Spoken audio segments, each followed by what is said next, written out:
Hi Caelan, how's it going? Congratulations on the captaincy. Just tell us when you found out, and I suppose how big of an honour it is for you.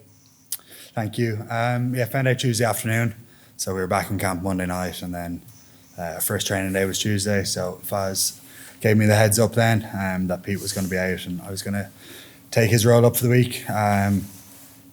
Delightment was kind of the initial feeling, but also nerves and excitement and finding my feet in the new role for the week. So there's been a bit of a mixture of all that, but no, it's a pretty cool honour to have for the week. There's obviously plenty of experience in this squad. You've got experience of being captain as well. You found yourself leaning on the likes of Peter and this week? Definitely. I was even on the phone to Sexto, to Johnny there during the week. We're lucky in the squad. We've got so many leaders back in their provinces and when they come into camp too. So there's a few key figures for us who aren't involved this week, but I've been leaning on them big time. And then the likes of James Ryan, Ian Henderson, there's plenty of leaders within the team as well for this weekend. So I've definitely leaned on them and they've lessened the load for me quite a bit, which has been good. What kind of advice have they given you? The main one has been be yourself.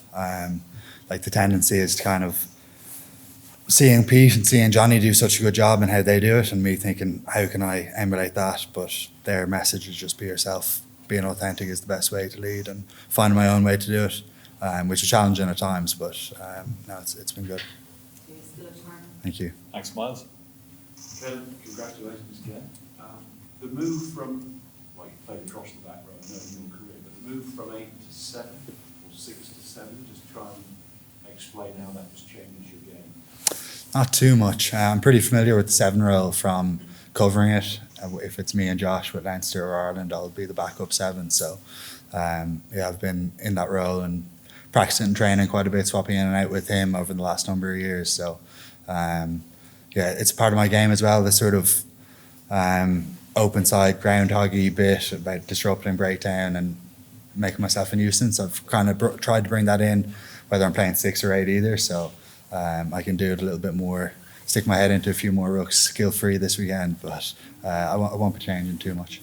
Is it possible to say which you prefer, or is that sort of getting into an area you'd rather not get into because you'll do whatever you're asked to do? I'll do whatever I'm asked to do, but I do prefer 8. I think 8 probably puts me in slightly better positions to carry.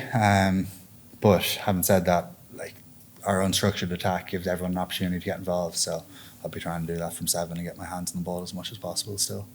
The team selection, obviously you don't decide that, but there's a freshness about it this week. Does that feel right, with no disrespect to Italy, but does that feel right with this fixture on the back of what you did in Marseille? I think so, yeah. I think it's a pretty exciting team, a few new combinations. Craig obviously starting at 9, who's been class for Munster over the last while. And delighted to see him get an opportunity. I think lads have been putting their hands up. Big Joe goes again in the second row, has been class. Crowder 10, who is another leader and has been leading us well and has been doing the same in Munster. So there's enough experience there and there's enough old heads, but there's some excitement as well with some of the younger guys.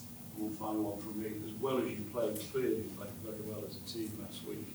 Right up there, really, as a minor performance in the Six Nations, certainly in France. The reaction was still plenty to work on, which shows where you're at mentally as a team. What were those work? The 2 probably most noticeable were our discipline. I think we conceded 14 penalties, quite a few in the second half as well. So that's sort of a more obvious one. And then our scrum as well didn't fire as well as we would have liked to. And we see it as a weapon with the individuals we have in the front row. We want that to be a point of difference and a strength of ours. So those are kind of the 2 more obvious ones. But as you review both attack and defence, there's always areas that could have been better.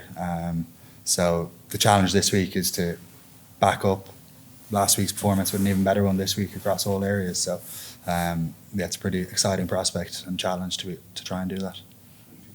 Thank you. Thanks, Sinead. Hi, Ken. Congratulations. In many ways, is the role of captaincy only something you're ready for once you're almost asked to do it? Sorry, say that again. The role of captaincy, I know you've spoken about it before, is something you'd be ready for now that you've been asked to do it? I've been trying to sort of, like Stuart Lancaster over the last number of years in Leinster would have kind of tried to push the leadership bit out of me, and same with Faz in camp over the last number of years, and I've been in the leadership group for a couple of years. But it's an area that I do want to develop and want to continue to grow, whether I'm in the group or in this role this week. So yeah, it's an enjoyable part. It does cause a bit of stress, and there's more responsibilities that come with it, but it's definitely rewarding too.